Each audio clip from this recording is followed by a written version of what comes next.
Hello friends, हम लोग पढ़ने जा रहे हैं प्लांट किंगडम। देखिए जो क्लास 11 का प्लांट किंगडम है, चैप्टर नंबर 3, उस चैप्टर्स में देखिए 3 इम्पॉर्टेंट टॉपिक्स है। क्लासिफिकेशन सिस्टम, एल्गी और ब्रायोफाइट्स और टेरिडोफाइट्स और जिम्नोस्पर्म्स। ये हम लोगों को इस टॉपिक्स को पढ़ना है। फिर हम लोग कुछ PYQs देखेंगे। सबसे पहले समझते हैं प्लांट किंगडम होता क्या है। देखिए, अगर हम लोग बायोलॉजी का क्लासिफिकेशन जो हम लोगों का चैप्टर नंबर 2 है उस पर ध्यान दें तो हमें पता लगता है 2 किंगडम सिस्टम हम लोग देखे थे, जिसमें हम लोगों ने ऑर्गेनिजम्स को डिवाइड कर दिया था प्लांटी और एनिमिलिया में। प्लांटी किसको कहते थे? ऐसे ऑर्गेनिज्म जिनके यहाँ सेल वॉल प्रेजेंट होता है, ठीक है ना।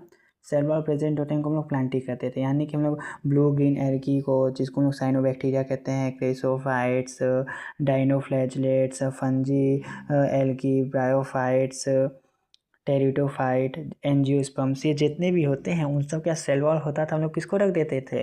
प्लांटिड में रख देते थे, ठीक है ना। लेकिन अब इस समय करेंटली जो हम लोग देखते हैं तो ब्लू ग्रीन एल्गी को हम लोगों ने हटा दिया, हम लोगों ने इसको रिमूव कर दिया, फंगी को हम लोग फंगस में रखते। इन सबको पहले हम लोग किस में रखे थे? प्लांटी में रखे थे। एनिमिलिया में किसको रखे थे? प्रोटोजोआ को और एनिमल्स को, यानी कि जिनका सेल वॉल एब्सेंट्स हैं उनको हम लोग क्या कहते थे?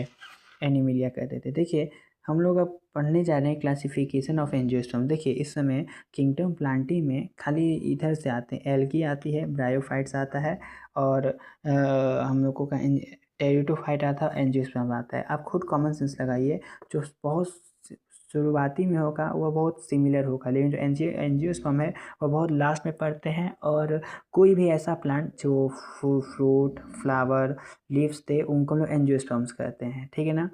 एंजियोस्पर्म इनको कहते हैं। एंजियोस्पर्म इतना बल्क है ना, इसलिए इसका क्लासिफिकेशन बहुत इंपॉर्टेंट है, ठीक है ना। आप देखिए हम लोग क्लासिफिकेशन ऑफ एंजियोस्पर्म करेंगे। देखिए क्या कर रहा है, क्यों हम लोग इसका क्लासिफिकेशन इंपॉर्टेंट है एंजियोस्पर्म्स का, ये देखिए क्योंकि है ना ये मोस्ट कॉम्प्लेक्स और मोस्ट डोमिनेटिंग है। मतलब इस समय प्लांट किंगडम में सबसे ज़्यादा किसी का मतलब मात्रा है तो यह है एंजियोस्पर्म का। और दूसरा बात क्या है कि फ्लावरिंग प्लांट्स होते हैं, मतलब फ्रूट्स, फ्लावर्स इनके पास होते हैं। कोई भी और मतलब कोई भी प्लांट जिसका फ्रूट और फ्लावर दे उसको हम लोग एंजियोस्पर्म में कंसिडर कर सकते हैं। और इसका नंबर्स ऑफ स्पीसीज इतना हाई है, इसलिए हम लोगों को क्लासिफिकेशन क्या है, नेसेसरी है। अब देखिए आर्टिफिशियल सिस्टम क्या होता है। ये ना अर्लीस्ट सिस्टम था, मतलब इसको क्लासिफिकेशन करने का मतलब हम लोग नेक्स्ट वीडियो में आर्टिफिशियल सिस्टम और हम लोगों का नेचुरल सिस्टम और आगे का हम लोग देखेंगे कैसा क्लासिफिकेशन था। Thank you.